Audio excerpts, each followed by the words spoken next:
como esta. Repliegue literoepiglótico, mucosa subepiglótica, laxa, que es la que envuelve a la epiglotis y no tiene nada que ver con el óptimo intrafaringeo, que era el que se relajaba en la subprotección de palabra. Y empieza a atrapar esta mucosa subepiglótica con el repliegue literoepiglótico, empieza a atrapar la epiglotis.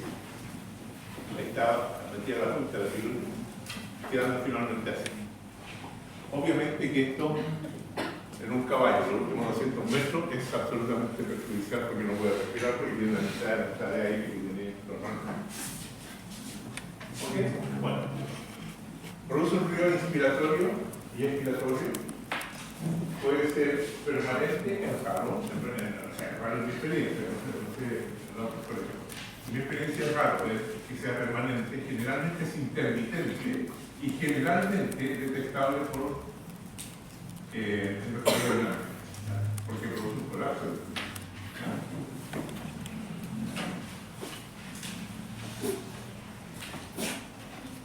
Uno sospecha, cuando hace el examen endoscópico y no está atrapada la epiglotis, uno sospecha porque debajo de la epiglotis, en la mucosa subepiglótica, hay laceraciones heridas.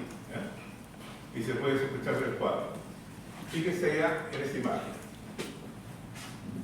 Cuando nosotros tenemos en el examen en reposo, que mediante un reflejo de consultorio muestra un atrapamiento epiglotico y lo suelta, es muy bueno hacerlo post ejercicio para la población. ¿Ya? Fíjense ahí, el cabello está en el término y ahí está la epiglotis normal. Se ve la epiglotis, se ve la glotis, se ve los procesos curriculares adenoides. Se ve todo normal. Y cuando se le exige mayor velocidad, fíjense ahí la punta de la epiglotis.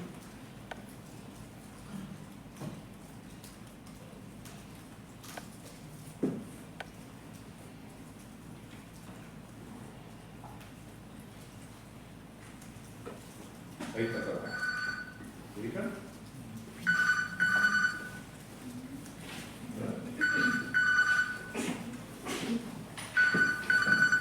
Y la suelta, o sea, es intermitente.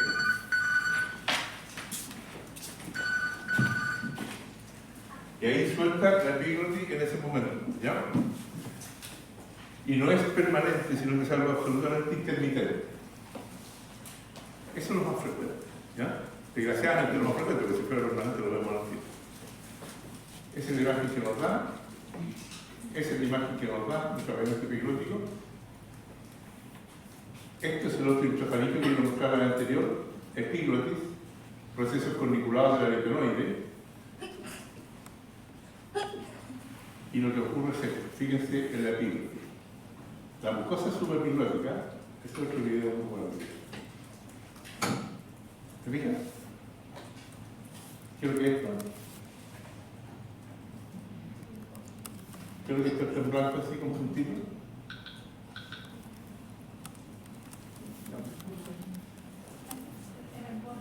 El ósteo del intrafaringeo, el borde rostral del intrafaringeo que está por debajo de la, no tiene nada que ver en la patología. Eso es lo que les quiero mostrarles. Lo que está ocurriendo aquí es que esta mucosa subepiglótica empieza a envolver la epiglotis. Pero el ósteo intrafaringeo está debajo, normal. ¿Ok? Ahí tienen y ahí tienen. Dos cosas absolutamente distintas, ¿cierto? A este lado tienen un atrapamiento epiglotico y a este lado tienen una subluxación de parada. Si ustedes se fijan, no tiene nada que ver una cosa con la otra.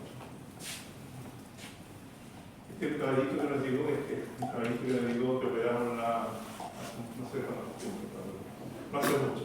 Esta es la última cirugía que hicimos acá de tratamiento epiglotico. El caballo nos llega en esas condiciones, ¿eh? No sé si este es el video del caballo, probablemente nada, pero este sí. Nos llega en esas condiciones, con un ronquido inspiratorio, con una dificultad importante para respirar, con una disminución de performance, hacemos la endoscopía y nos encontramos con este atrapamiento epiglótico, pero en que la mucosa epiglótica que está envolviendo la epiglotis está absolutamente inflamada e infectada. En esas condiciones yo no lo puedo operar. ¿Ya? ¿Ahí entienden?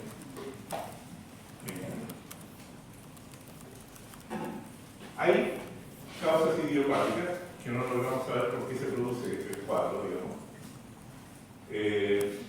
Pero sí sabemos, por ejemplo, los que viven en la rodilla, se impuso mucho este tratamiento hiperiótico por daño en la mucosa supraepiglotica por intubaciones. Estamos ahí le damos la culpa al específico. Por intubaciones que pueden entrar el tubo endotraqueal y se traumatiza mucho la zona. Y también en los casos de sondaje, porque como poca experiencia, la sonda no pasa y no pasa y no pasa y golpea y golpea la epiglotis y golpea la mucosa supraepiglotica. Esta es una de las cosas que la he visto harto, la hidrofasia epiglótica, que es cuando la epiglotis es chiquitita y en forma de espátula. Es un factor importante para que se produzca el escapamiento epiglótico, pero también es un factor importante para que se produzca la suplementación de patada rama. Y también es importante si está relacionado con una neuropatía de la minca recurrente. Y también es importante decir, lo que quiero decir es que las patologías de base que pueden existir en la vía respiratoria alta son factores predisponentes de las otras patologías que pueden aparecer. Quiste subepiglótico y acceso epiglótico también lo he tratado de ver. Ahí tienen un acceso epiglótico, ahí tienen un quiste subepiglótico, quiste subepiglótico. Entonces, obviamente, que al existir esto, se atrapa más fácilmente porque está inflamada la mucosa subepiglótica. Necrosis del ápice epiglótico, desviación del ápice epiglótico también se ve. Hidrorragia del epiglótico, eso. Engrosamiento de los rapillas del epiglótico y, como les decía recién, la resistencia de las patologías de base que puedan ser un factor predisponente a desarrollar el tumor. Esta es la famosa hipoplasia epiglótica. Se fijan ustedes que es una epiglotis chiquitita de forma de espátula, entonces mucho más fácilmente que se produzca esta patología del atrapamiento epiglótico. Y otra que me ha tocado ver bastante con la endoscopía dinámica, eso sí, es cuando la retroversión epiglótica se va hacia adentro. ¿Ya? Cuando está chiquitita no aguanta y se va hacia adentro y tapa la vía respiratoria. También se ve. Si ustedes se dan cuenta, lo que a mí me enseñaron, como yo les decía, cuando yo era comunicado, estaba ahí y me decían que el único signo o patología que producía el cabello cortado era la laringe. La verdad que son muchas. Muchas patologías que producen el ronquido y que caemos en el concepto del cabello cortado. La condritis, otra patología que el cabello cortado también se ve bastante frecuente. Ahí hemos intentado tener esterectomía parcial, la alternativa de la ectomía total, yo me encuentro muy fuerte que sacar el antibiótico completo porque yo la ectomía, pero sí hemos hecho, por lo menos también me tocaba hacer condropatía, este cuadro, pero en forma parcial. ¿Ya? Sacar parte del cartílago aliminoide y no completamente, porque lo hemos sacado completamente y realmente terminamos con una disfunción absoluta del equilibrio salícola-linfoarterial y el cabello termina eliminando alimentos y agua por la nariz. Entonces, al final no sé. La forma que yo les decía que se presenta permanente, intermitente y desgraciadamente muchas en el colapso dinámico producto de cuando el cabello está corriendo a máxima velocidad. Todos estos son signos que pueden aparecer, pero sin lugar a dudas lo más importante es la intolerancia al ejercicio. Relativo respiratorio, tos, ¿sí? Disfagia, secreción nasal, nunca no me fijaba, pero eso no. Pero la tos sí, la tos cuando vuelve el cabello a correr, vuelve tosiendo, y ahí lo voy a pensar, ¿qué es lo que es esto? Realmente de su protección para el rato, hemorragia pulmonar inducida por ejercicio y te pasa toda la auricular. Lo haces un para adentro y endoscopia. El diagnóstico se hace por endoscopia, por supuesto, y donde la endoscopia dinámica es, sin lugar a duda, lo más importante. En Estados Unidos lo tratan esto una cirugía por láser, acá no la tenemos esta. Nosotros recurrimos al tratamiento quirúrgico con este bisturí. Nos metemos por fosa nasal y le hacemos la cirugía que les voy a mostrar. ¿Ya? Generalmente, como toda la patología de la pierna respiratoria está previo al tratamiento quirúrgico, donde el paciente llegue y nos guste la cirugía al cirujano, la verdad es que hay que intentar un tratamiento médico por la posibilidad de que se solucione solamente con una regulación de la mucosa, la inflamación, la infección y no vuelva a ser, y que la causa de por qué no está haciendo sea la inflamación o la infección. Generalmente, en la mayoría de los casos, eso no es el problema. El problema es que llegamos a la cirugía. Este canalito de abajo fue el que nos llevó, llegamos en 30 días de tenerlo así a dejarlo así. ¿Ya? Entonces, cuando está así el caballo, 30 días de reposo con tratamiento de antibióticos, corticoides, antiinflamatorios, y recuperamos esa mucosa subapiglótica para poder someterla a la cirugía. La cirugía se puede hacer en pie o se puede hacer con anestesia general. Personalmente yo no lo hago en pie. Lo hago solamente con anestesia general para prever, digamos, cualquier movimiento anormal del caballo, porque lo que estoy metiendo es un bisturí, aunque sea crudo, pero bisturí. Ahí están las guanas, están los cornetes, etc. Fíjese ya. Cuando llega al final, se produce como una cosa musical. Eso es lo que uno hace, por fosa nasal.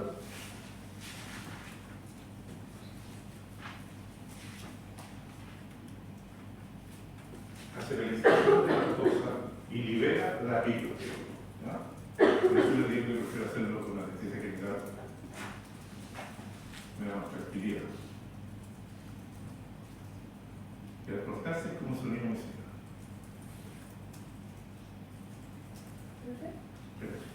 Ahí está. ¿Se fijan que se liberó la epiglotis? Y la mucosa que le hice. Bien. Pero hay algo que no entendí. Esto se hace solo cuando se atrapa, o sea, es un atrapamiento intermitente. Claro, Porque si fuera claro. intermitente no se puede someter así. No, no te digo que te lo Sí, sirve. como. Pero y cuando eres intermitente, igual genera problemas, no sé, cadera. La lengua, hacia los terceros procedimientos de manejo, pero no lo puedo. Ahora, ¿cuál es el problema? Que cuando es intermitente, generalmente el caballo termina así. Entonces así lo pega.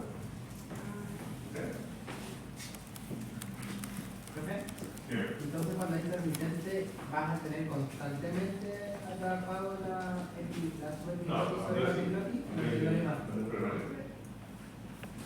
Cuando es permanente, claro, que es así, permanente. ¿Qué vamos a ver en el caballo si es algo más inmediato? ¿Qué vamos a ver en el caballo? ¿Inmediato hay diferencias como cuando es intermitente o...? No. Lo que pasa es que cuando es permanente, tú vas a escuchar el ruido del reposo. Va a estar todo comiendo, etc. Y cuando es intermitente, solamente lo vas a ver en los últimos 5 metros de la cabeza. No lo vas a ver. Ese cuchillito, yo el último que me traje, hace unos añitos atrás, de Estados Unidos, no hace tanto, digamos, $400. Es una lanza, un pedazo de fierro con un bisturí en la música. $400, claro, es verdad. Es decir, así una cirugía se paga el instrumento, pero igual es caro. O sea,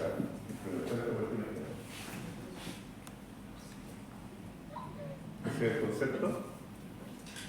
Y ese es. Ok, ese es el tratamiento biológico. ¿Ya? Lo otro que vamos a hablar es la que se conocía como compleja laringia, que hoy día el concepto de neuropatía laringia recurrente. ¿Ya? Eso es lo que están viendo ahí.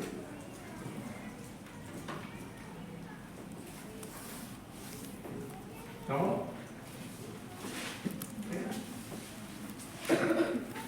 ¿Alguna duda sobre lo otro? No. Okay. En el caso de la neuropatía laringia recurrente, tenemos que considerar lo siguiente. Cuando el caballo está en ejercicio, está haciendo ejercicio, el caballo dilata los ollares, dilata la faringe, dilata la laringe. Y ese movimiento lo realiza gracias a el movimiento que hace los músculos intrínsecos de la laringe, pero particularmente el músculo pico-retinoideo dorsal.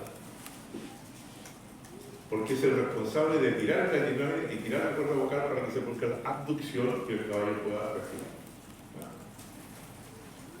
Ahí ustedes tienen la laringe músculo aritenoideo, músculo ventricular que es aductor, el ventrículo laringio, también juega un rol importante, el vocal aductor, y lo que nos interesa fundamentalmente son dos músculos, en términos de diagnóstico, ¿no? Que son el músculo aritenoideo lateral, que incluso muestra imágenes ecográficas de daño en la hemiplegia laringea mucho antes de que el caballo curse la enfermedad.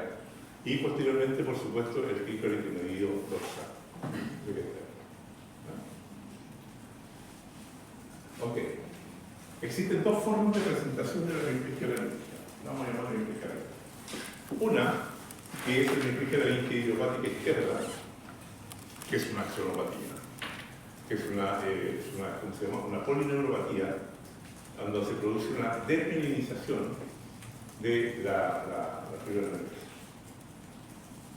En esos caballos que son roncadores, además se encuentran lesiones que avanzaran más en edad, que vivieran más tiempo estos caballos. Lo más probable es que mostrarían alteraciones a otro nivel, como por ejemplo los nervios, se ha visto los nervios fibulares superficiales y profundos del miembro posterior. Caballos que roncan y además tienen o sea, es una axonopatía generalizada, un proceso, una patología neurodegenerativa. Esta es la idiopatía izquierda, y la izquierda o derecha, que es la no idiopática, generalmente se produce, por lo menos en la experiencia nuestra, por lo menos se produce, donde lo he visto mayor es cuando hay caballos con alteraciones de las tubulares, producto de una flebitis, una tromboflebitis, por inyecciones mal puestas que terminan dañando la yugular y prácticamente bloquean la yugular, que termina siendo como un caballo de carrera, ¿no? Pero como va a la rama recurrente del laringio y pasa por ahí y da la vuelta, se daña la rama recurrente del laringio y termina en una hipertrexia laringea no idiopática, ¿ya? Esa es como la causa más frecuente para mi gusto, la periflebitis, ¿ya? Se aduce que si no está la periflebitis y se produce, podrían haber otras causas, como por ejemplo, se estima que como la rama izquierda es la más larga y da vuelta por el callado aórtico, las pulsaciones del callado aórtico podrían eventualmente producir el daño del nervio. ¿Ya? Esto es lo que le estaba diciendo en este lado. Con ruidos o sin ruido respiratorio, generalmente es inspiratorio. ¿Ya? Generalmente es una disnea inspiratoria, con un realizo ronco, sí, eso se ve. Tos, pero lo más importante es la intolerancia al ejercicio. Si la endoscopía en reposo nos da positivo a los signos que les voy a comentar, vamos a decir que lo que tenemos es una neuropatía laringea recurrente de tipo estructural. Si nos da negativo al examen clínico en reposo o post ejercicio de la endoscopía y no aparece ninguno de los signos de neuropatía laringea recurrente y solo aparece en la endoscopía dinámica, hablamos de una neuropatía laringea funcional, ¿ya? Y esa es la que se realiza por la endoscopía. En este caso, el signo más importante es, sin lugar a duda, la intolerancia al ejercicio. Es el signo más importante que nos pasa pensar. Fíjense acá. Se clasifican normalmente en 4 grados. Se habla de grado 0 o 1, como lo mismo, 2, 3 y 4. Fíjense la asincronía de la abertura de los procesos corniculares aritenoides. Se está abduciendo mucho más el derecho que el izquierdo, que está como paralizado.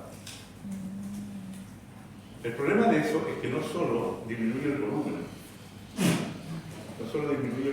de aire que puede ingresar, sino que además compromete mucho más porque el lado paralizado del aritenoide y la cuerda vocal no solo se quedan al centro paralizados, sino que además la absorbe el lado derecho.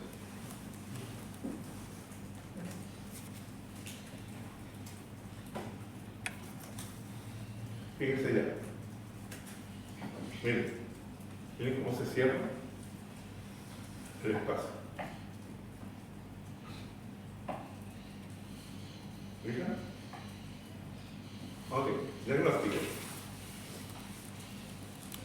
Ecografía, bastante útil. La ecografía de la laringe es bastante útil para eso. Porque es útil porque nos permite incluso, a priori, mucho antes de que aparezcan los signos, de pensar que viene una neuropatía de la laringe recurrente cuando examinamos el crítico aritenoideo lateral. La anamnesis es importante y, por supuesto, la resolución endoscópica de todas maneras. En la anamnesis, la tolerancia al ejercicio de los órganos respiratorios y este tipo de patología es un vicio hereditario, legalmente hablando. ¿Ya? Por tanto, si yo compro un caballo y lo tengo y le descubro, antes de los 15 días de haberlo comprado, que tiene una neuropatía de la laringe recurrente, tengo todo el derecho legal a que me devuelvan la plata y yo devuelvo el caballo. ¿Ya? Si se pasan los 15 días, se quedan con el caballo por carta. Pero no pueden pasarse los 15 días. ¿Ya? Por el volumen. El examen.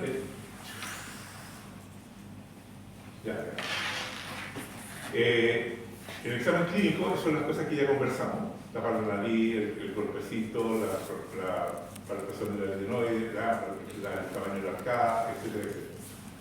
Todas las pruebas que ya vimos, el ancho intermandibular.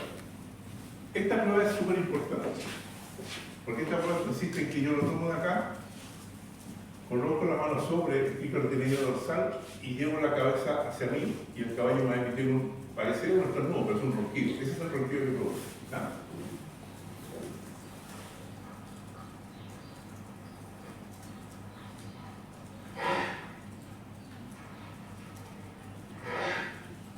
Esa es la prueba.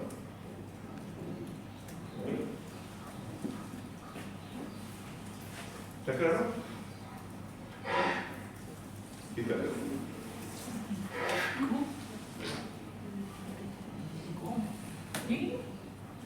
Quítale el pronombre, porque si no, hasta el rato lo que estoy hablando. Esa. Quítale. Ah, saca el tío. ¿Estamos? La ecografía es importante, por lo que yo les decía. Ahí usted tiene una ecografía clásica de la laringe. El cartílago aritenoide, el cartílago aritenoide arriba, aquí está el músculo pico-aritenoideo lateral, en un corte transversal. Ahí está la articulación pico-tiroidea, cartílago tiroide, pico-aritenoideo lateral y aritenoide. Vean la ecogenicidad de ese músculo pico-aritenoideo lateral y compárenlo.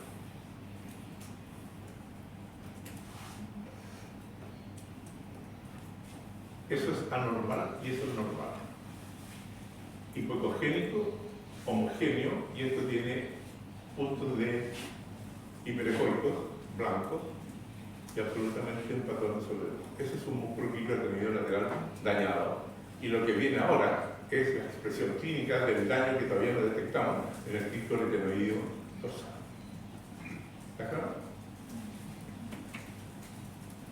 La evaluación endoscópica de esta patología se hace por lo que ustedes ya se los comenté: inducir la abducción de la laringe e inducir la aducción de la laringe. Una de las pruebas que ya ustedes conocen. ¿Cuáles son los signos que vamos a ver desde el punto de vista del examen endoscópico de esa laringe? Fíjense, los procesos corniculares aritenoides se abren de forma asincrónica, se abre uno más, eso, ahí. Al abrirse, el sacro laringio es mucho más extenso en el lado afectado. Todo esto, el sacro laringio, se agranda.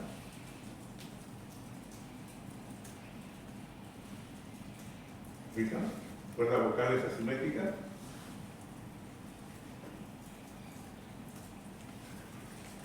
Y deformaciones de los replica litoral biglótico. Esto está deformado con respecto al de acá. Perdón, este está deformado con respecto al de acá. Desgraciadamente no sé cómo se ve el computador. ¿Ok? ¿Cómo clasificamos esto? Grado 0, 1, 2, 3 y 4. Cuando hablamos de los grados 1, 2, 3, hablamos de paresis, y cuando hablamos de 4, hablamos de eclesia. Sí, podríamos decir que viene en eclesia, laringe, en el grado 4. ¿No?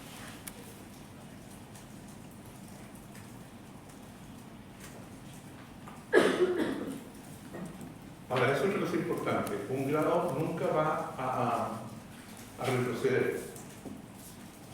Un grado siempre va aumentando o se mantiene. ¿Ya? O puede aparecer cuando se hace la endoscopía dinámica. Profe, ¿cuánto era cuando era grado del 1 al 3 y 4? ¿Parece? Fresca. Ok, en el grado 0,1, no, después voy a explicar por qué 0,1. Porque 1 se estima cuando nosotros no lo vemos, el examen de endoscopia verdoso, pero sí aparece con la endoscopia dinámica. Ese es su grado 1. ¿Ok?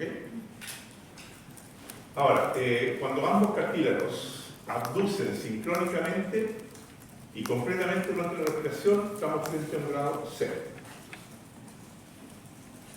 El grado 2 es cuando no abducen sincrónicamente, sino que abducen asincrónicamente, pero yo tapo, siempre con el endoscopio me da aquí, yo tapo la nariz.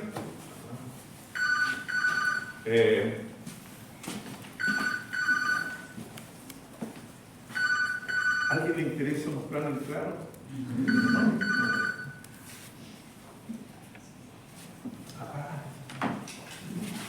Ya, ¿estamos? Entonces, en el grado 2, yo coloco la mano y logro que sí me abduza completamente y sincrónicamente.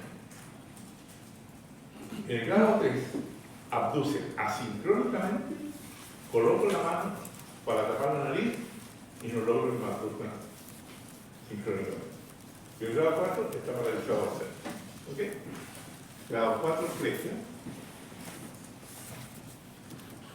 Clínicamente, entonces, tenemos el 2, 3, 4 como una cosa estructural y el grado 1 como algo funcional.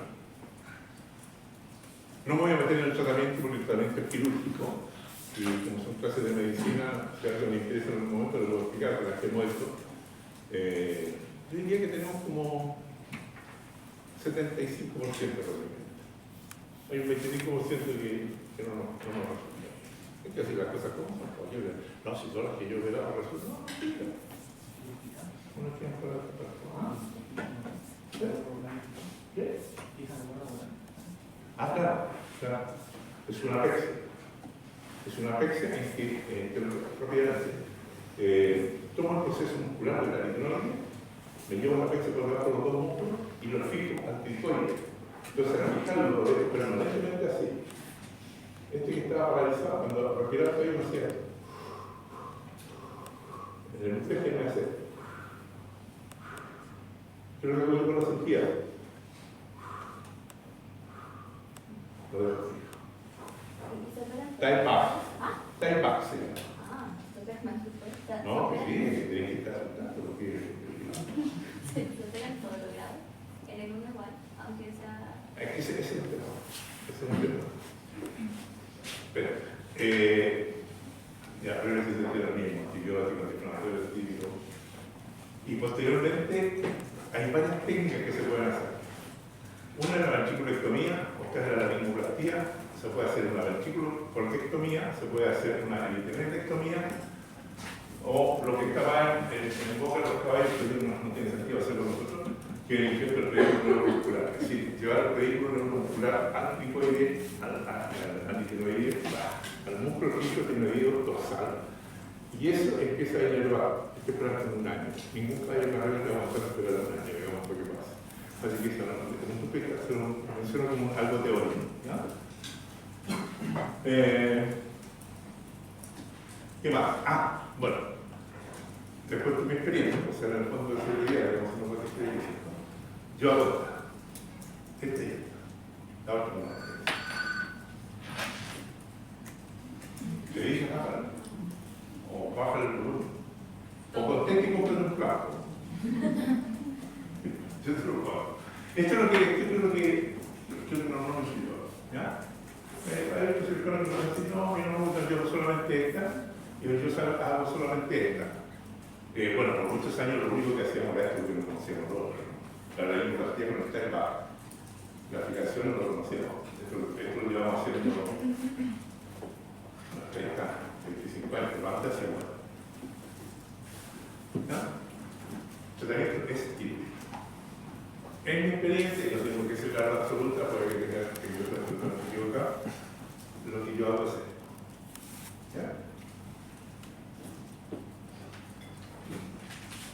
aquí hay toda una explicación, ¿no? De por qué, cuándo, sí, pero esto es más que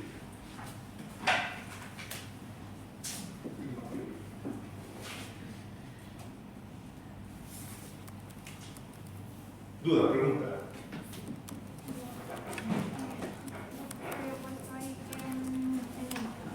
Perdón, pero no.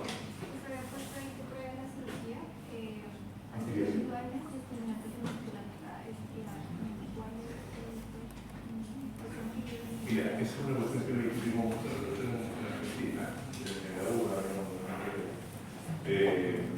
no se discrimina. Productos de disciplina y sintesa, incluso la agricultura de la naturaleza.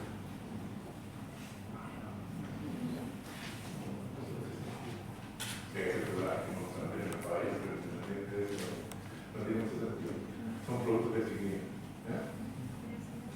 Y lo venden, ¿verdad? Como lo venden en farmacia y todo, ¿no? ¿Alguna duda?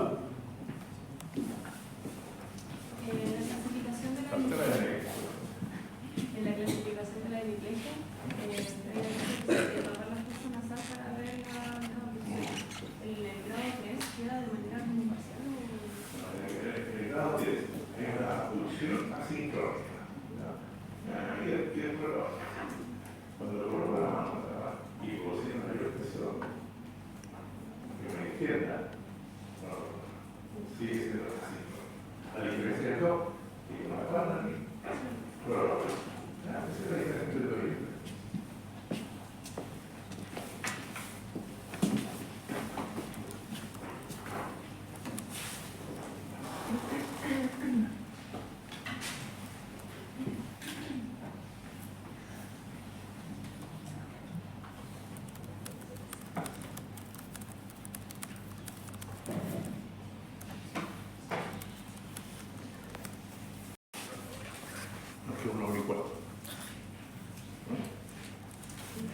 ¿Sí?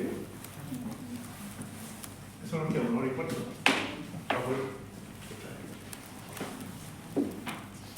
Ok. Nuestra pregunta, otro tema que nos toca conversar con ustedes. Es lo que dice en relación con la patología articular.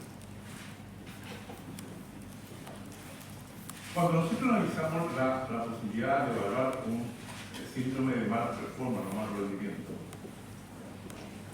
la verdad es que lo más importante, sin lugar a dudas, lo constituye la afección del sistema musculoesquelético como factor. Son las más frecuentes. 7 u 8 de cada 10 consultas que un veterinario dedicado a caballo recibe dicen relación con el sistema musculoesquelético. Por lo tanto, es una causa importante de baja performance y todo eso. Y dentro de estas, la patología articular, según McKinley, por lo menos, ocupa el 60% de las causas de corte. Nosotros lo vamos a ver desde un punto de vista clínico, lo vamos a ver desde un punto de vista terapéutico, lo vamos a ver desde un punto de vista de la psicología y el diagnóstico. Cuando nosotros nos enfrentamos a un problema articular, normalmente lo hacemos porque existe un aumento de volumen a nivel de la articulación. El punto está en definir si ese aumento de volumen es intra o extraarticular. Ese es el desafío que tenemos este sector. Y para eso, lo que hacemos es una maniobra semiológica, que es apoyar nuestros dedos, ustedes se fijan los dedos pulgares, en este caso del cara, en la cara dorsal de ese aumento de volumen, y presionamos el aumento de volumen sintiendo con los dedos por palmar si los recesos sinoviales se llenan o no se llenan de líquido. ¿Cierto? Los recesos sinoviales, la expresión de la cápsula articular por detrás. Entonces, si yo presiono adelante y se me infla atrás, claro, es intraarticular. Está claro, ¿ya? Por lo tanto, ese es el primer desafío. ¿Es intra o extraarticular? Si es intraarticular, es lo que yo les decía, que se desplaza el receso sinovial con el líquido que se está acumulando. Si es periarticular y no es intraarticular, no se me formaron estos recesos atrás, no se me llenaron con líquido sinovial. Por lo tanto, es periarticular. Tiene varias alternativas. Una es que se desplace ese aumento de volumen cuando yo lo presiono. Hay que avisarlo. ¿no? Es mi mejor lado, entonces por eso dicen que dice se desplazan en estructuras que conocemos, ejemplo la vaina. Este es el caso, este no es el caso nuestro. ¿Se fijan? Nosotros sabemos que en esta zona hay una serie de vainas extensoras, 5 por lo menos, vainas extensoras. Y este aumento de volumen nosotros lo presionamos y se desplaza en un sentido conocido, que es el de la vaina. ¿Ya? O sea, periarticular, pero que se desplaza en una zona conocida. 2, que fluctúa, pero no se encuentra circunscrito. O sea, fluctúa, pero cuando yo lo presiono, se desplaza hacia atrás, hacia adelante, hacia arriba, hacia abajo, ninguna estructura conocida. Un hematoma, por ejemplo. Si está circunscrito en un lugar determinado, puede ser fluctuante o puede ser no fluctuante. Si es no fluctuante, es una artritis inferior tubular. Anquilosis y fibrosis de la articulación. Si es fluctuante y es indoloro, no produce cojera, es frío, es un higloma. Ya saben. Puede retroceder. Gracias. ¿Estamos? Hagamos el siguiente juego. Origen traumático, pseudobursa, acumulación de líquido subcutáneo, pseudobursa, indoloro sin cojera, circunscrito, frío y fluctuante, higloma. Esto puede estar en el campo, en el tarso, en el codo, en cualquier parte donde hay una articulación. ¿Ya? Si este higloma se contamina, aparece dolor, calor, tumefacción, cojera y se debe tratar prácticamente como una artritis séptica. Lavado. Antibiótico. Si no se contamina, el tratamiento es cosmético, porque no hay cojera, no hay dolor, no hay calor, por lo tanto es cosmético. Pero,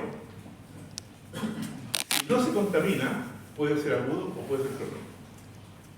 Si es agudo, normalmente lo que hacemos es antiinflamatorios no esteroidales, drenamos el líquido, este pseudolíquido sinovial que está en la pseudobursa subcutánea, porque el golpe lo que hizo fue separar el celular subcutáneo y permitir que el roce que existe de la cavidad neoformada empiece a generar un dializado plasmático hacia la cavidad. Por eso se acumula líquido.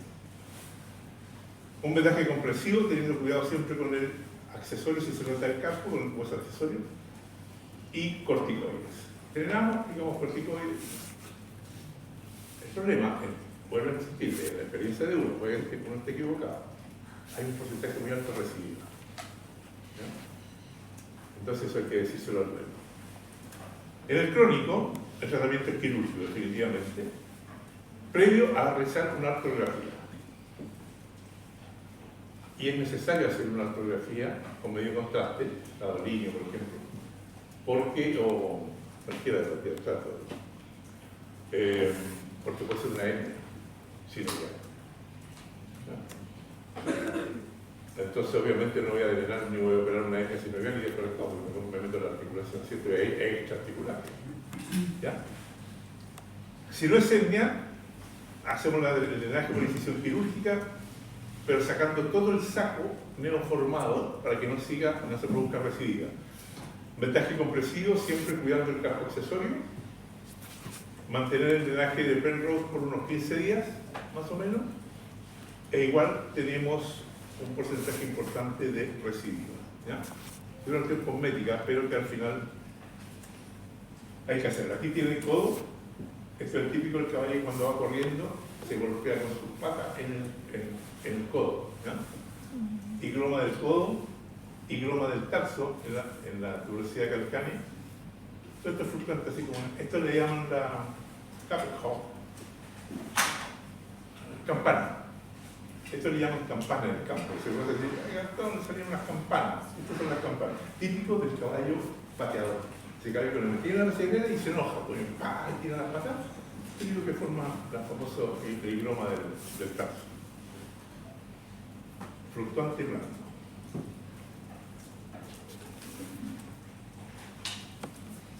Ok, siempre les muestro este caso clínico para que no sea tan fome la clase. Yo me aburro un poco. Bien.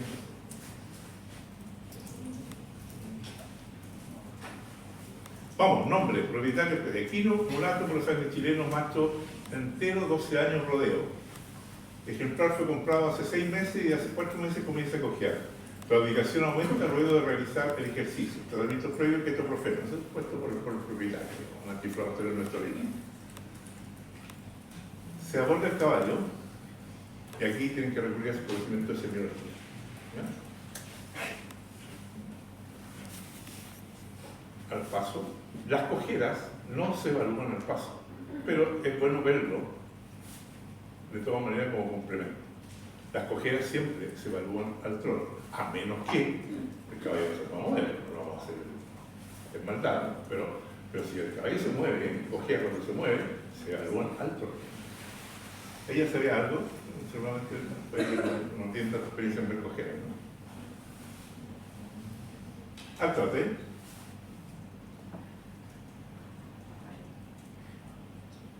Mira el cabeceo que hay ahí. Miren cuando venga.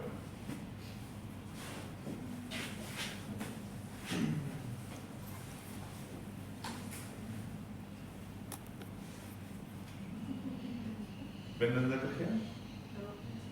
¿Quién lo ve? Ah. Que quieran entrar delante.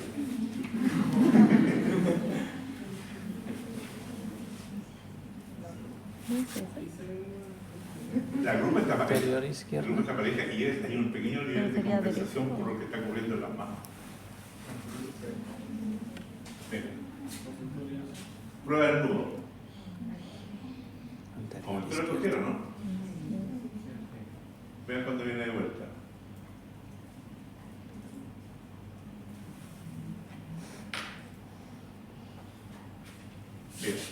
Mira. Ahí. ¿Vale?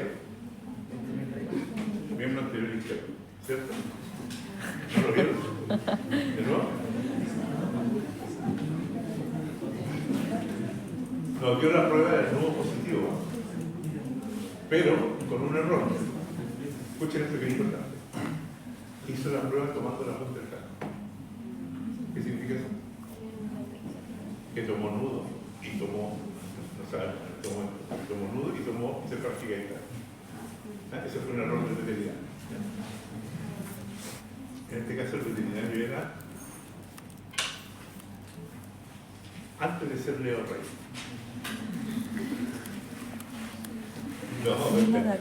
Anterior izquierda. Lo que pasa es que cuando un veterinario llega y tiene experiencia y sabe de qué se trata, el tipo cojere y todo lo demás, de hecho nos saltamos bloqueos, nos saltamos pruebas, nos saltamos un montón de cosas porque ya tenía la rutina de lo que se hace. Entonces una persona con experiencia, interfalangial y tal, y podemos lo que listo, tengo un diagnóstico, y no me demoro estar haciendo todo el resto. El resto es para ustedes. El resto es para que ustedes sigan un procedimiento ordenado que después se lo van a empezar a saltar en algunas partes con la experiencia que vienen adquiriendo. ¿Ya? Eso es normal. Ok. La prueba se hizo de ahí y por lo tanto, como decías tú, tomó nudo e interfalangial. ¿Por qué el miembro anterior izquierdo 4 de 5? Esa es la explicación de por qué 4 de 5.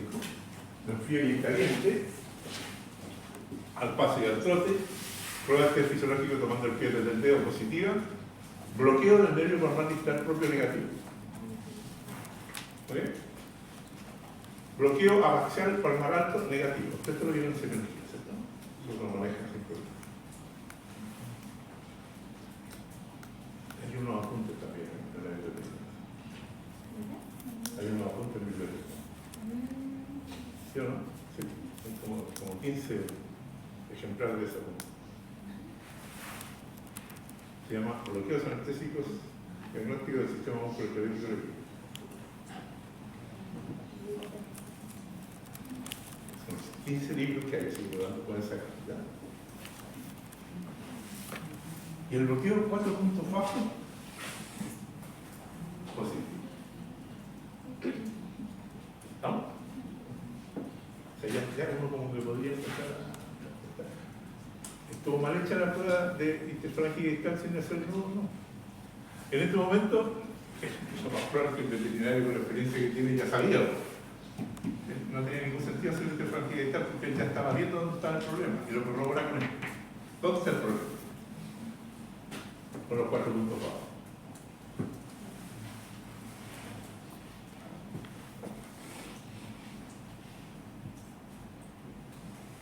¿Ya? Tecnología. Si bloqueo los 4 puntos bajos y me da positivo, ¿dónde está el problema? Si ya hice el nervio parmágico propio, el bajo, y hice la axial, y los dos me dieron negativos, y hago el 4 puntos bajos y me da positivo, nudo. He localizado el problema en el nudo. Y por lo tanto, ahí el doctor, ¿qué es lo que hizo? Orientó todo el esfuerzo imagenológico a una zona determinada y no empezó a irradiar el caballo, irradiar el vaso, irradiarse él y todo. ¿Ya? ¿La vista lateromedial? ¿La ven? ¿Tienen ahí? Vista lateromedial de la mano izquierda, porque al mirar la radiografía en este sentido, está mirando el dedo hacia el lado izquierdo. Vista lateromedial izquierda. Entonces yo les puedo preguntar perfectamente en una prueba o preguntar en el internado, en una se lo hacemos. ¿Qué mano es? Esa es la mano izquierda, está mirando hacia la izquierda. Si estoy mirando a la derecha, la lateromedial es derecha. Así de simple, no más que eso. ¿Ya? ¿Hay algo que les llame la atención?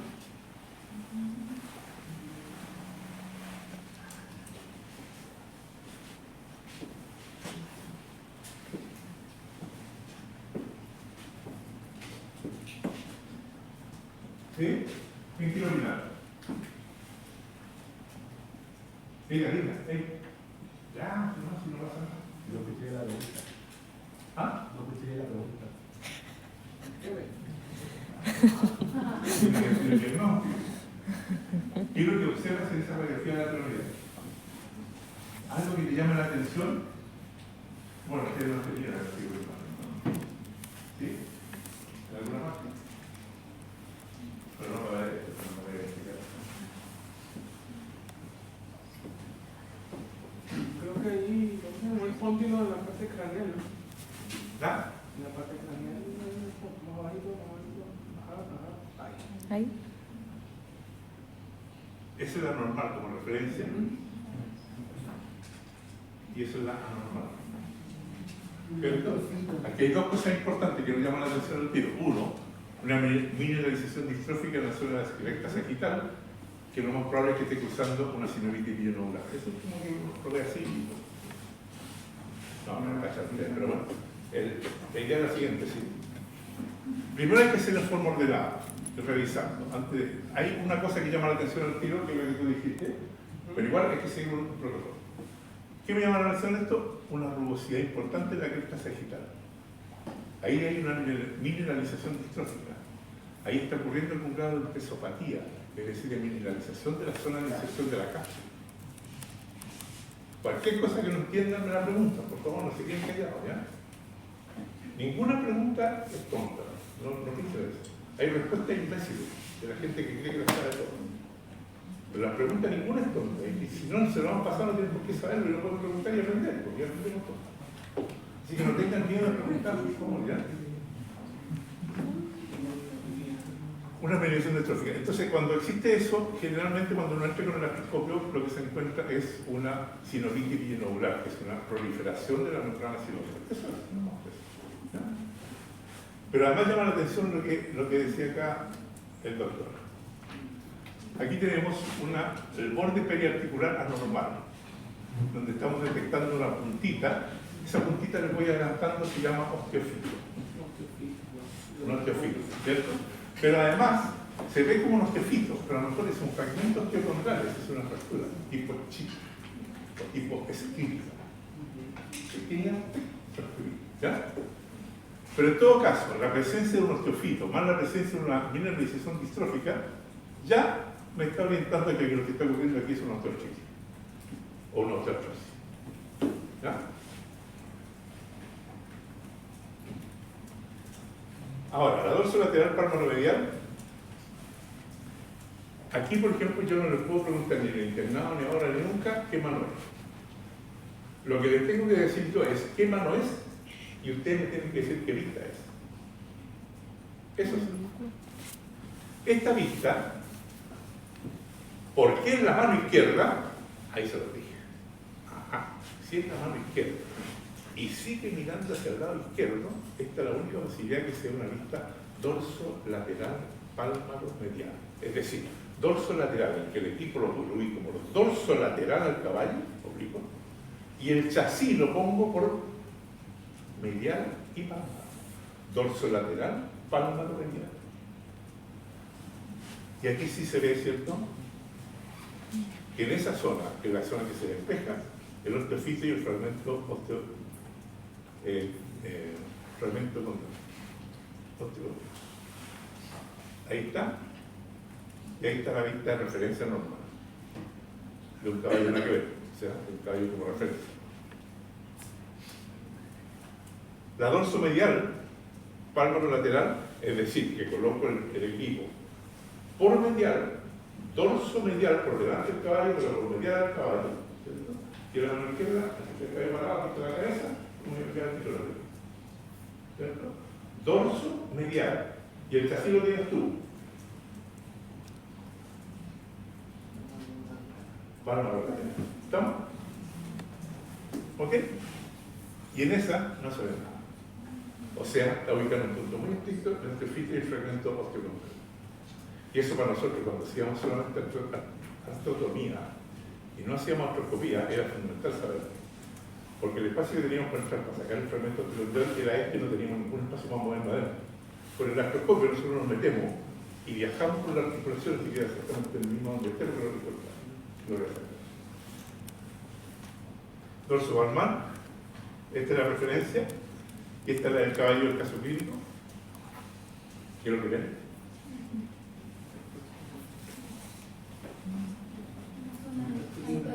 ¿Ah?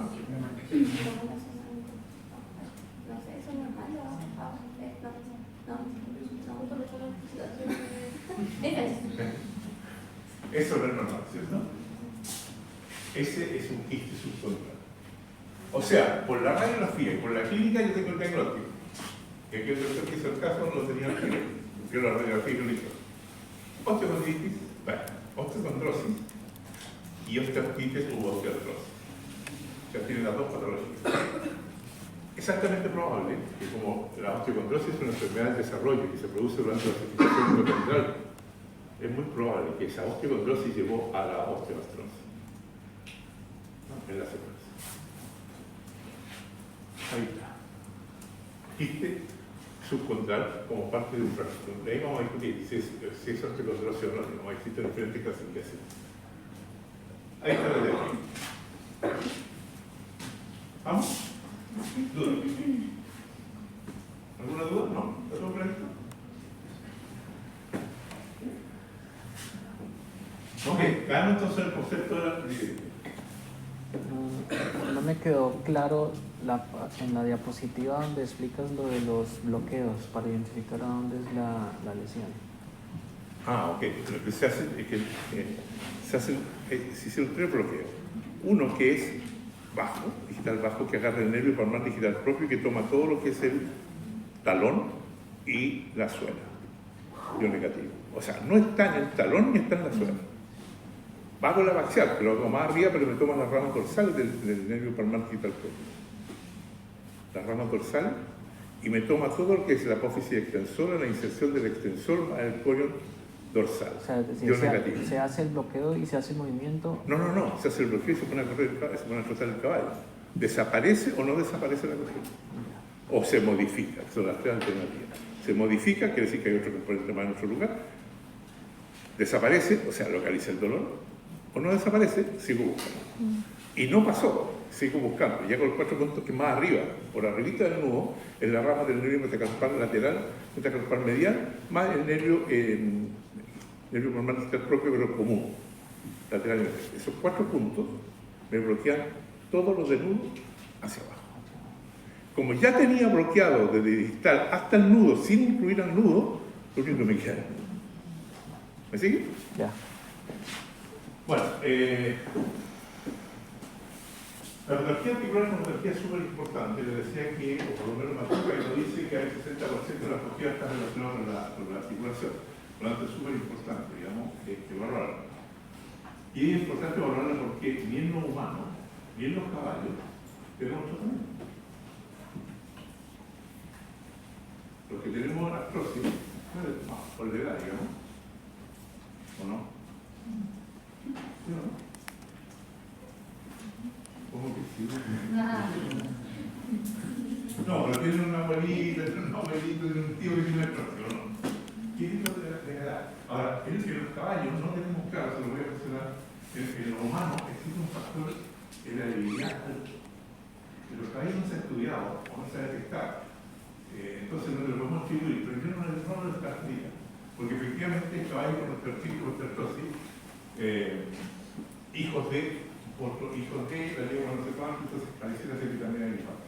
Bueno, esta articulación está formada por el hueso subcondral, cartílago, hialino, líquido sinovial, cápsula articular, membrana sinovial y células, y la matriz extracelular del cartílago. Las células son los condrocitos, los sinoviocitos alfa y los sinoviocitos beta. ¿Ya? Hay más sinoviocitos, pero eso es lo que nos importa desde el punto de vista fisiológico.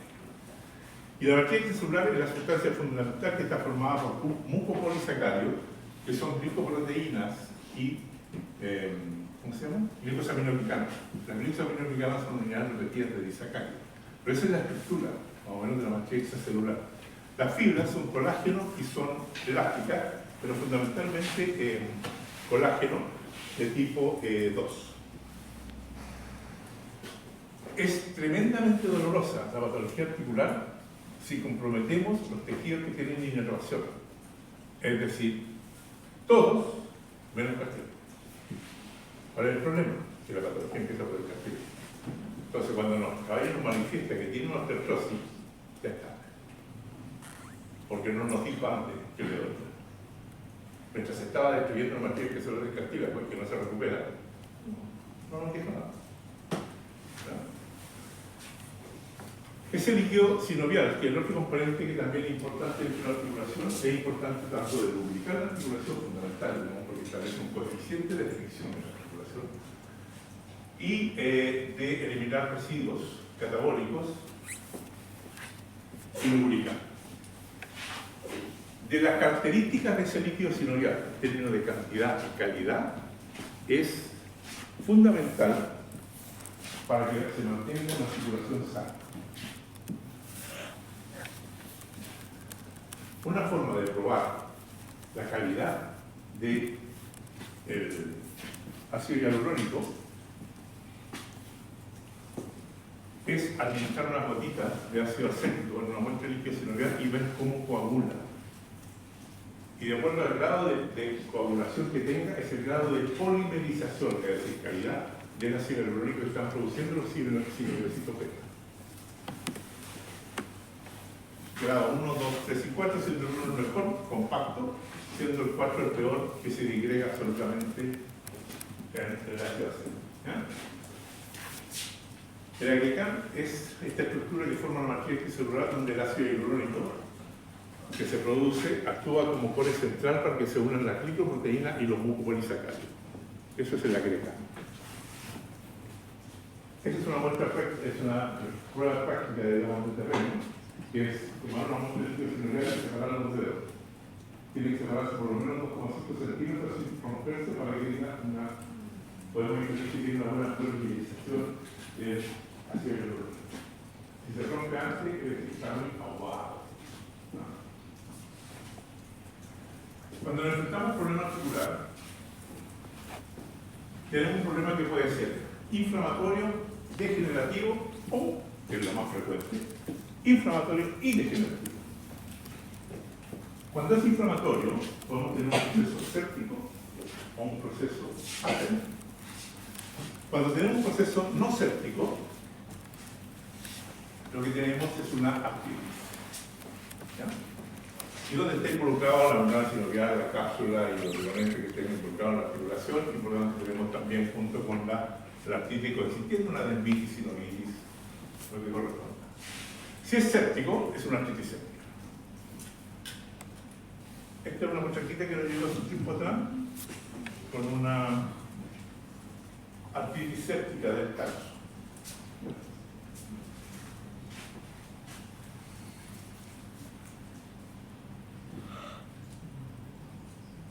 se fue bien, ¿no? Se fue bien después de la hospitalización, el tratamiento.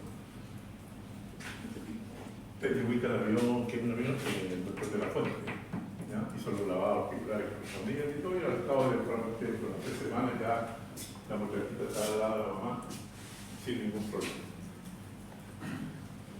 Sentadito de alto. No había problema. Ok. Degenerativo, inflamatorio degenerativo prácticamente seguro. El resultado de ese proceso degenerativo o inflamatorio y degenerativo es lo que nosotros conocemos como osteoartritis u osteoartrosis. ¿No? No hay ninguna de los otros momentos, ¿no? El dolor que se produce en la articulación está dado por varias cosas. Una, por la estimulación de fibras del dolor desde la cápsula hacia arriba. 2, por fibras mecanorreceptoras de dolor producto de la hipertensión ósea. La hipertensión ósea, cuando se le promete el hueso subcondral, produce hipertensión venosa, que es muy dolorosa, muy semejante a lo del síndrome de Cobo-Tropiano. Y el dolor también se produce por microfracturas subcondrales y también en el proceso de desarrollo de la entesopatía, porque la entesopatía empieza con una entesitis. ¿Quién no es una entesis sabe, no? Bueno, si no me preguntan, porque lo saben, ¿cierto? Ya, ese que... Pero pregunten, ¿qué quieres saber? ¿Y qué sé yo? Una entesis es prácticamente un órgano y es súper importante. La entesis es el lugar donde el tejido blando se inserta en el hueso, llámese ligamento, tendón o cápsula. Esa zona donde se inserta es una entesis. Y esa es dolorosa cuando se inflama, se llama entesitis. Pero en la medida que avanza ese proceso inflamatorio, se transforma en un proceso degenerativo de la entesis y se mineraliza o se osifica. Se mineraliza. Y cuando se mineraliza, se llama entesopatía. ¿No? ¿Veis? Ok. ¿Sigue hablando? Bueno, los dolores que genera la articulación. Y esto es muy importante. Fundamental. No duele. Es avascular, linfático y no tiene nervios para que duela, no tiene vasos para que se inflame. Por lo tanto, el proceso osteoartrítico empieza con un desgaste de la matriz celular del cartílago y avanza. Y nadie se da cuenta, ni siquiera el caballo, ni siquiera el humano tampoco. Y cuando ya me dolió, es porque ya comprometió el hueso subcondral, porque hay una entesopatía, porque hay un osteofito, chao, nada que hacer. Ese es el gran problema que tenemos con la osteoartritis. ¿Ya? Esa es una definición clásica de la Sociedad Internacional de Investigación en Osteoartritis. Es un desarrollo que involucra articulaciones móviles caracterizadas por estrés celular y degradación de la matriz extracelular, iniciada por micro y macro daños que activan respuestas reparativas que incluyen la vía proinflamatoria de la inmunidad innata. Esa es la clasificación de el daño fundamental, que es parte de la patología, el daño de la matriz extracelular se establece cuando hay un desequilibrio de todos los procesos anabólicos y catabólicos que permanentemente están funcionando en la articulación. Hay sustancias anabólicas, hay sustancias catabólicas. Cuando están en equilibrio, tenemos una articulación sana. El problema es cuando se desequilibra. Eso no hay problema, articulación sana. Eso empezamos con el problema. Daño a la matriz extracelular, osteoartritis. En el catabolismo articular, muy importante, participan dos estructuras muy importantes, la interleucina 1 y la metaloproteinasa. ¿Ya? Pero también la proteaglandina E2 y el factor de necrosis tumoral alfa son elementos catabólicos importantes. Hay muchos más. Estos son como los que se declaran. Y los anabólicos, que están actuando permanentemente, son los factores de crecimiento insulínico tipo 1, tipo 2, factor de crecimiento celular beta, interleucina. Estos son bloqueadores de receptores de interleucina 1, que es la que produce más daño en la articulación osteoartrítica. Y la otra, esta es la antiinflamatoria, la interleuquina 10. Entonces, hagamos un pequeño así como, en acá es una cosa más, porque se produce, efectivamente lo podemos manejar cuando hagamos las partidas de manejo. Les decía yo recién que las cosas iatrogénicas son frecuentes, y a eso me refiero cuando ustedes encuentran que en un corral de un hipódromo, por ejemplo, están infiltrando la articulación del capataz, o infiltra la articulación del preparador, no sé, o sea, ella es progénico. O lo hace el veterinario y lo hace mal. Puede inducir perfectamente. Por ejemplo, ¿qué es lo que es hacerlo mal? Para no pensar que lo que le busquen es por una artificial, que obviamente está mal, y eso es una razón más riesgosa. Que lo haga con el corticoide inadecuado, y que lo haga, porque lo más difícil es corticoide es hidrolurón.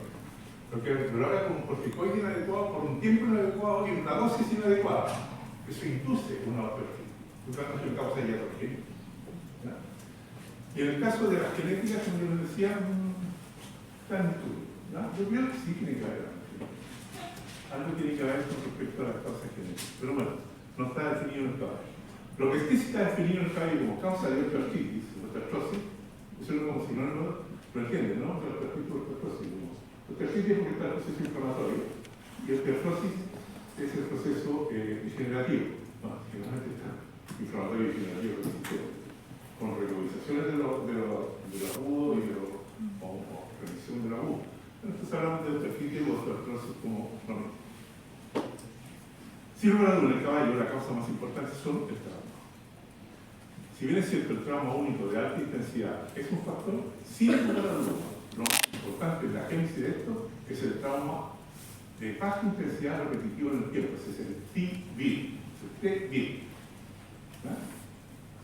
¿Han escuchado hablar? No han escuchado mucho de este que ¿por qué el TBIL es tan importante?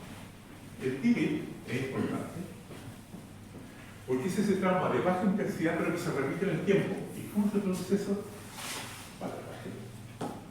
Valvespalde, aplomos anormales, cancha muy dura, trabajo exagerado en un trauma. Y te da, ¡pam! Desarrolla un proceso inflamatorio inicial y degenerativo. Por eso es que es tan importante. ¿Ya? Cuando ocurre lo que les estaba diciendo, cuando ocurre eso, se desarrolla un proceso inflamatorio donde afecta directamente los cinogocitos alfa, beta y los condrocitos. Los cinogocitos beta son los productores de ácido hialurónico. Dijimos que el ácido hialurónico era importante para mantener la integridad del agregado de la matriz extracelular.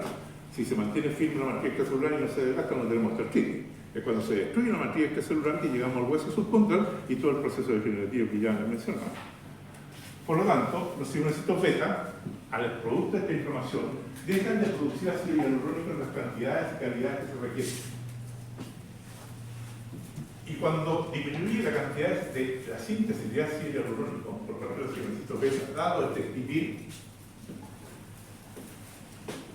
aumenta el coeficiente de fricción de la articulación.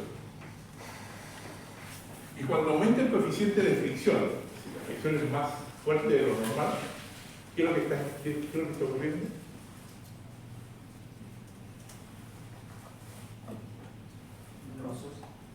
¿Qué es lo que está ocurriendo? ¿Ah? ¿Un desgaste en la articulación? ¿Ah? ¿Un desgaste? Ok, pero ¿por qué? Porque ya la síntesis del ácido hialurónico no está disponible. ¿Y eso qué produce? Un TBIL. Produce un trauma de baja intensidad repetido en el tiempo porque tiene menos lubricación. Y empieza, y empieza, y empieza hasta que se destruye la matriz extracelular. ¿Ok?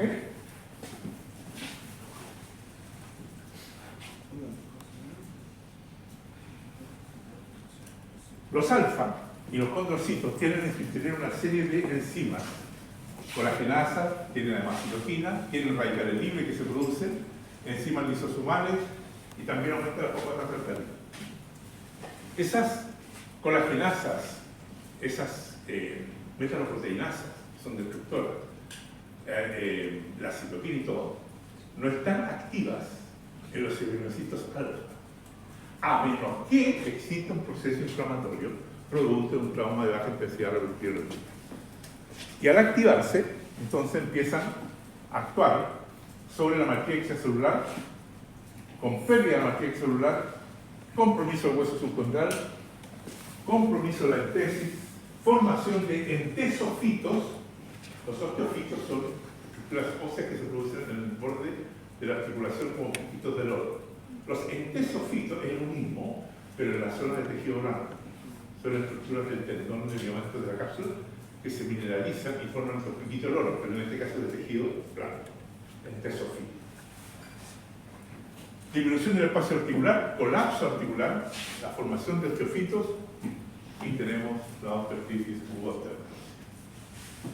¿Ok? El caballo paralelo, el tarso y el pie son los lugares de mayor incidencia.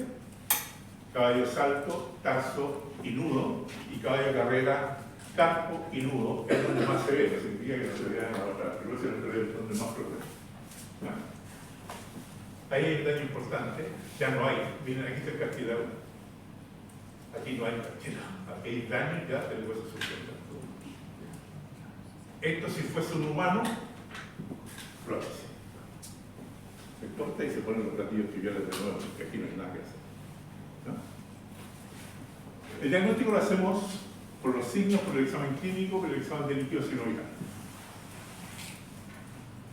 Los signos de la osteoartritis radiológicos son, por ejemplo, ahí tienen uno. Un osteofito. Disminución del espacio articular, entesopatías y entesofitos.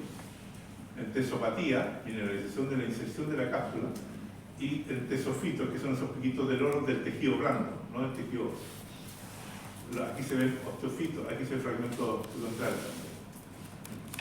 Ahí tienen entesofito, mineralización distrófica, lisis del hueso, es de absoluta desaparición, colapso articular, desapareció el espacio articular, fragmentos osteocondrales, con una posiblemente en esa zona la cresta sagital está absolutamente dañada, se mineralizó, y cuando uno se mete con el artroscopio ahí, esta cosa no se opera, precisamente va a ser una osteoquirúrgica, se encuentra con una sinovitis billonodular, que es la fibrosis de la cápsula. Aumento de tejido blando periarticular, ustedes se ven inflamado el tejido periarticular, esclerosis subcondral. Recién lo vimos, la esclerosis subcondral simplemente es una mineralización exagerada en una zona que no debiera estar tan clasificada. Y esta es la descripción de él. ¿No hay duda? Sí. ¿Perdón?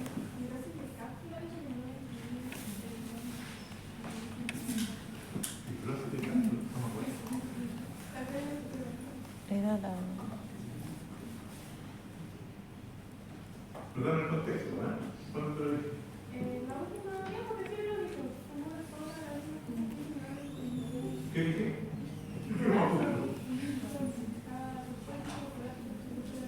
Colapso articular, ¿ya? Fragmentos secundarios, tejido blando periarticular, tejido subcondral. Anterior, profe, creo que era la anterior. ¿La anterior o la que La sigue? imagen anterior. Eso. Fragmentos secundarios, Abajito. fibrosis, entesopatía de la zona de inserción de la cápsula, sinovitis billonodular. ¿Y qué dice la fibrosis? No sé, me Sonaba como parecido. Sinovitis billonodular. No me corta, billo con doble L, billonodular. ¿Qué cosa te ven así?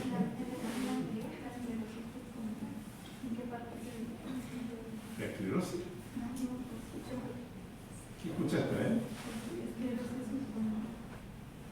Esclerosis. Sí, la esclerosis es la mineralización exagerada. La esclerosis es... Ahí. La esclerosis es que esta zona del hueso no debería ser tan blanca, digamos así en nosotros. No debería ser tan blanca. ¿Por qué tan blanca? Porque está golpeando hueso con hueso y eso obliga, por ley de Wolff, a mineralizar como es normal. La ley de Wolff dice que todo hueso que se impactaba por una fuerza empieza poco a poco a engrosarse la mineralización, el calcio, el fósforo, y se empieza a engrosar la parte mineralizada de hueso.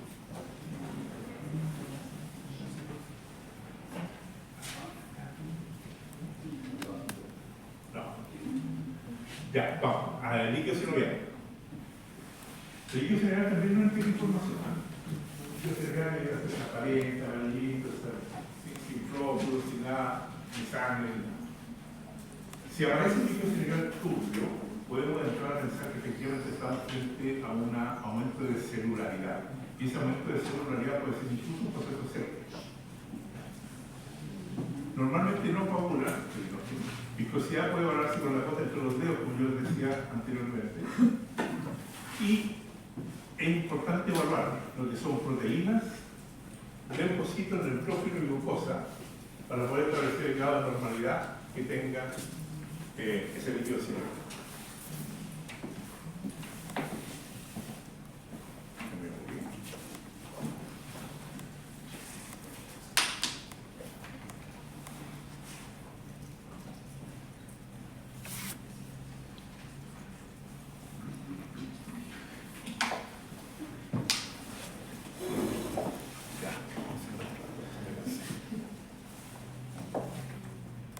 Esto que viene ahora es importante. Las características del líquido sinovial son esas. ¿Ya? ¿Has copiado? Okay. Vamos entonces a la otra que sigue ahora. ¿Cuál es el tratamiento de los osteoartritis? ¿No me pueden volver a tomar eso? Sí, por supuesto. Pero quería que me lo pidieran, porque si están atentos no. Esto es importante. El líquido sinovial normal, fíjense en lo que está ahí. Yo le seleccioné algunas de las cosas que son las más importantes para que ustedes las tengan en mente. Uno, el líquido sinovial normal tiene esa cantidad de células nucleadas, hablando fundamentalmente de leucocitos. Tiene una cantidad inferior al 10% de neutrófilos. Tiene proteínas menores a 2,5 gramos por decilitro, como este tamaño. Y tiene un nivel de glucosa semejante al de la circulación. ¿Ok? Eso es normal. Si nosotros vamos a analizar un líquido y no aparece, queremos ver si existe una enfermedad inflamatoria no séptica, no séptica, vamos a encontrar que el número de células de leucocitos se pueden entre 5.000 y 10.000. Menor 80-90% de neutrófilos, porque es inflamatorio, porque ya no está, es muy importante. Mayor de 2,5, pero no superior a 4 gramos por decilitro de proteína. Y prácticamente se mantiene el nivel de glucosa. Ahí podemos clasificar ese líquido sinovial con las características de un proceso inflamatorio no séptico. En la osteoartritis, en la enfermedad articular, tenemos menor de 10.000 las células nucleares totales, menor de 15% de neutrófilos, menor de 4 gramos por decilitro de las proteínas y la glucosa no tiene neutrófilos. Y cuando ingresan a un proceso séptico articular, tienen como varía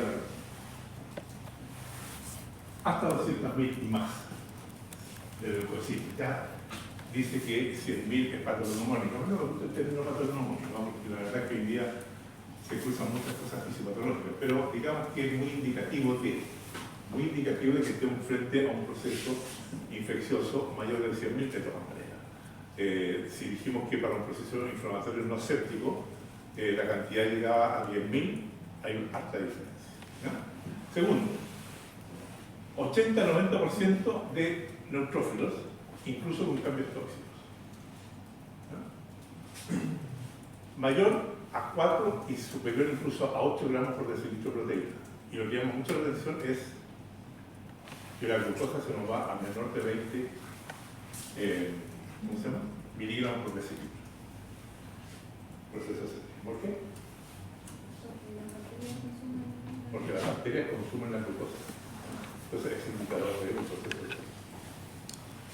Tratamiento de la osteoartritis. nuestro también.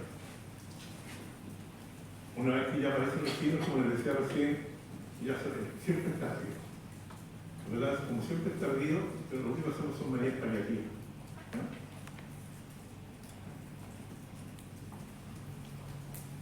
Lo más importante es el diagnóstico precoz. Es muy difícil hacer el diagnóstico precoz. La única manera que nadie se la va a hacer, ni los humanos ni los animales, pero la única manera que nosotros pudiéramos detectar en el proceso de desarrollo de osteoartritis en la etapa inicial, cuando todavía no produce un daño importante y por lo tanto es absolutamente reversible, sería midiendo biomarcadores.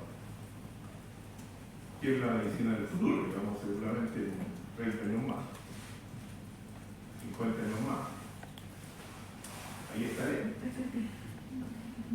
Estaré para estar en la vanguardia del partido, 50 años, ¿no? ¿Pero no? No mientan. ¿Ya? Esa sería la única forma, pidiendo biomarcadores interesantes, como tema de investigación es súper interesante, digamos. Pero nadie te va a pasar un caballo que haga la organización de biomarcadores. No, es carísimo, pero hágase para que no tenga artritis. Te van a llamar cuando caiga. Así como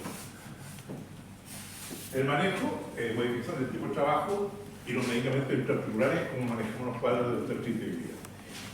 Manejamos la función que está desarrollando el caballo, manejamos si favorecemos de alguna manera el herraje, tipo de cancha donde trabaja, el tipo de cancha donde corre. E infiltramos, que no es muy diferente, para que sepan ustedes, a lo que se hace con los futbolistas.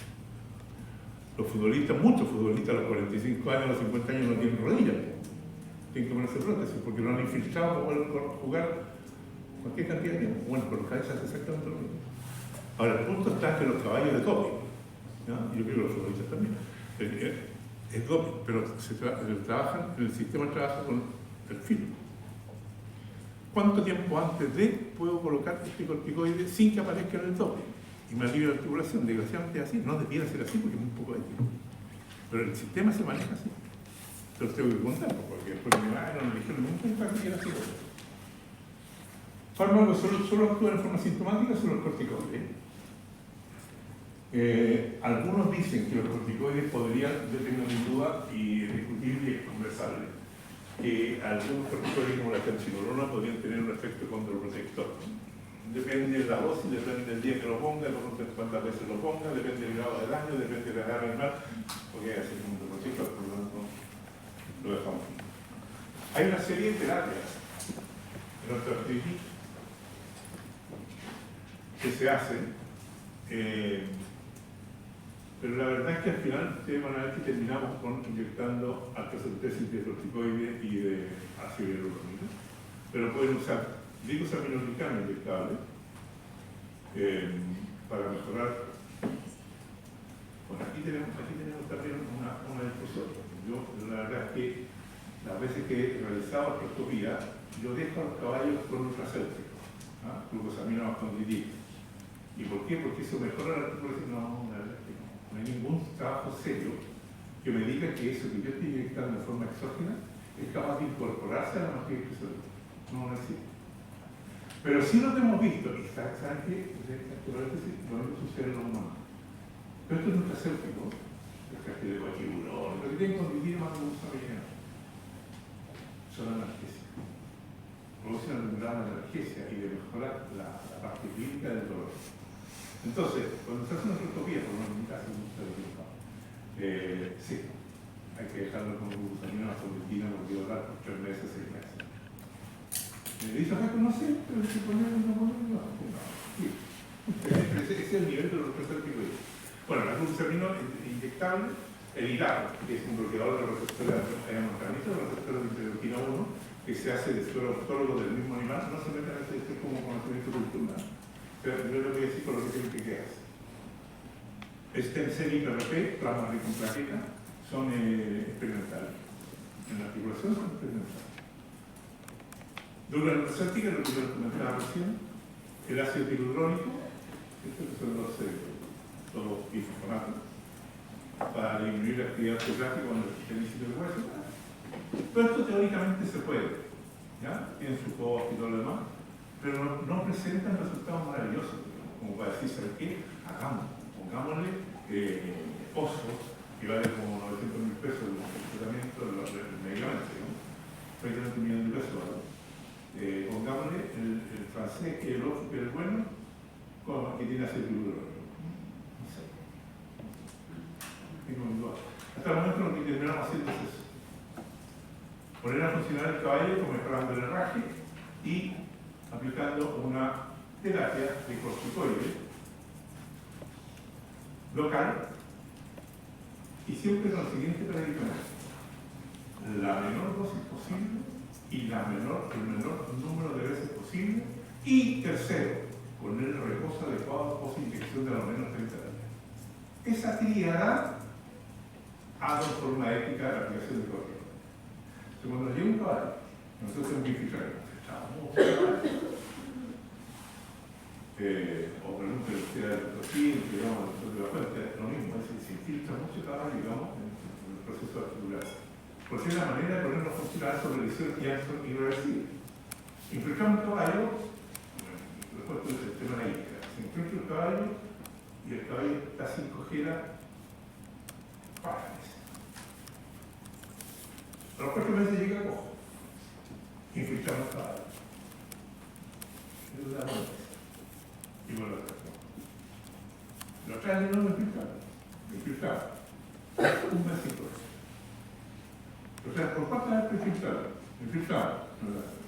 Sí, cojo. O sea, estamos alargando nada más que la vida útil del caballo, pero no estamos mejorando en absoluto nada de la patología. ¿Ya?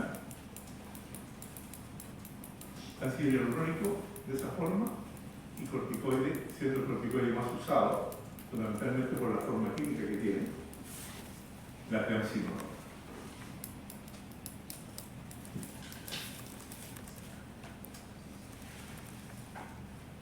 ¿Duda? ¿Cómo era la tirada? ¿Perdón? ¿Cómo era la tirada? Cuando pones el corticoide, tienes que ser la menor dosis posible, el menor número de veces posible, para hacer una vez, y un reposo de 30 días.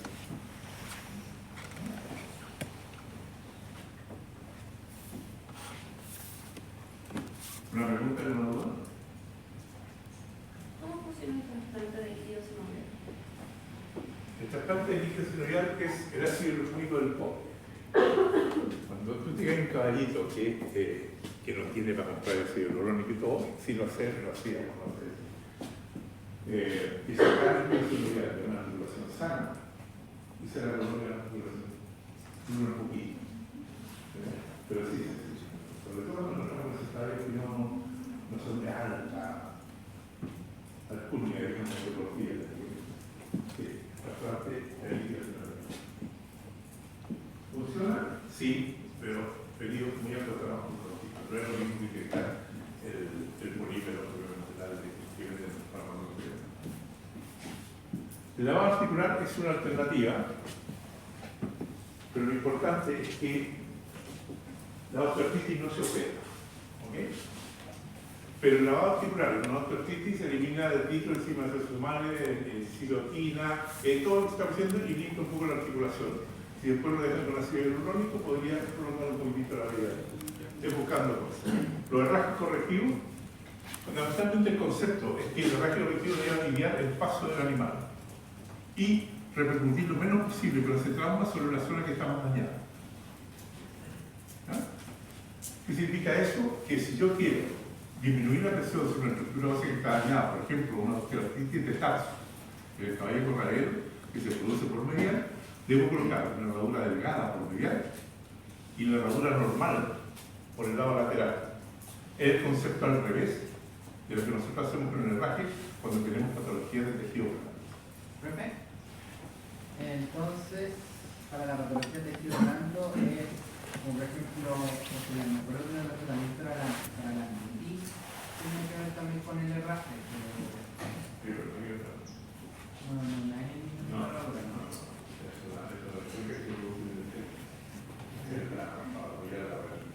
Vamos a ver.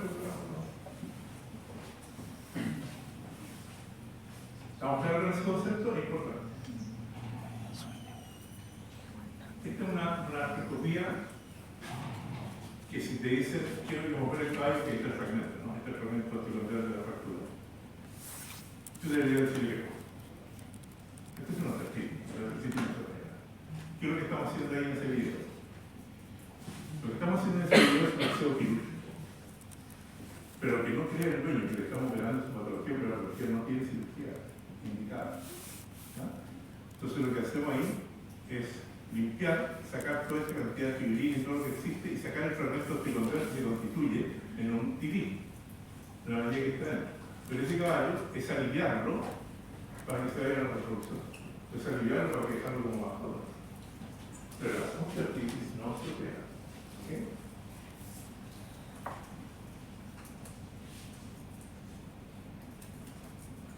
Cuando lo teníamos relieve y sacábamos como 15 mosquitos los fragmentos.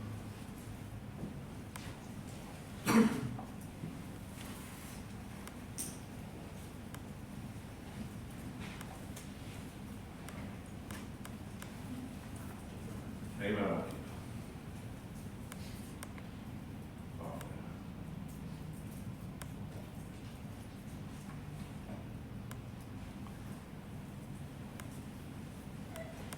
Y después se lava la articulación, se coloca un tubito y se limpia. Ese es el tema interno del cirujano, cuánto puleteamos la herida del fragmento anterior. Maquillo saca el fragmento y cierra. Hay otros que sacan el fragmento y limpian y sacan y puletean todo el tejido del sugar bone, que le llaman, el hueso en azúcar, ¿no? Eso que pasan la pureta y sale mosca. Maquillo dice, no, déjense porque el daño puede ser más comprometedor. Además, piensen que este cartílago nunca más vuelve a ser dialítico. Si se repara el cartílago vuelve a ser fibrocartilaginoso. Por lo tanto, ya crea un ambiente local, articular, anormal.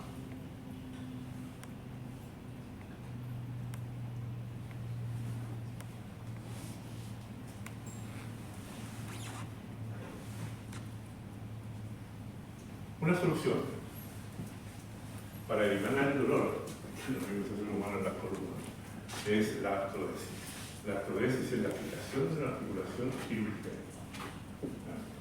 Podemos decir, abrimos una articulación, raspamos todo el cartílago que va quedando y dejamos hueso subcondral con hueso subcondral y en contacto e inmoviliza.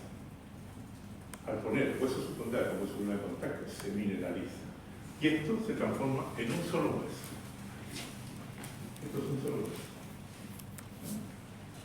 Una osteoartritis de una articulación que no se mueve, no puede. Porque debe ser muy. Por lo tanto, la artrodesis es una alternativa, pero ¿dónde? No la vamos a hacer en cualquier parte. ¿Dónde tiene mejor resultado? Por ejemplo, en la metatarso. Mejor el resultado en términos que se hace la cirugía y el caballo vuelve a competir. Pero eso no lo podemos hacer en la mano. La flexión de la mano es diferente. Los miembros pélvicos participan en la propulsión. Los miembros clásicos en apoyo y propulsión. Por lo tanto, flexión, pero no más. Por lo tanto, esto está indicado en metatarsofalange. Si escuchan a nuestro veterinario que les dice que también está indicado acá o allá, lo más probable es que esté en lo correcto. Que les puedo contar yo es eso, ¿ya? Que ha resultado eso. No se ha resultado eso, no. Esta es una artrodesis más simple, que es simplemente pasar un tornillo, de un hueso al fibro. El punto está en que este caballo tiene que ser colgado, porque no puede estar apoyando. Entonces ese es el gran problema. Esta es una realidad, una cirugía que hicimos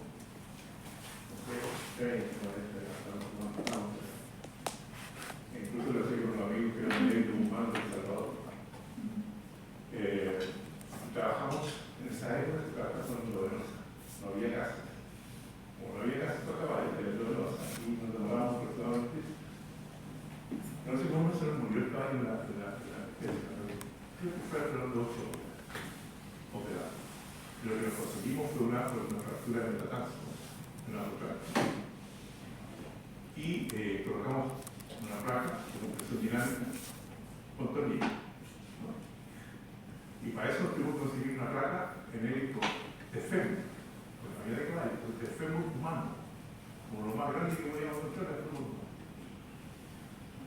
Y hicimos lo mismo, la producción trabajamos 8 horas, bueno, la edad que teníamos nos daba lo mismo, cuando trabajas 20 horas y no hacía ni cogido. Yo vamos a esperar ahora 2 horas y voy a tratar con el micrófono. Bueno, hicimos eso y fascinado, nos resultó bien, todas las cuestiones que habíamos se murió, lo colgamos y estaba en el aire y se acercó. Y quedó con la placa. Entonces, nuestro gran problema de la cirugía, de la cirugía de este tipo, es el posoperatorio. ¿Cómo le decimos a animalito que pesa 400 kilos, 300 kilos, que no tenemos años? Porque nos deja la tienda, aquí en el hospital que no lo va a tirar, que tiene ahí una semana, no lo va a tirar. El tamaño no lo es. Entonces, ese es el gran problema que tenemos con ese tipo de cirugía. Todo lo que nuestros índices placas, los niños, tienen ese problema.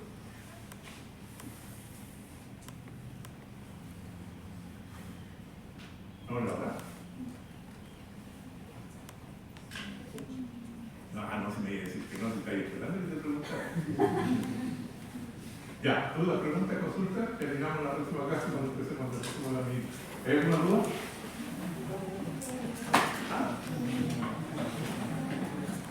De nada. Muchas.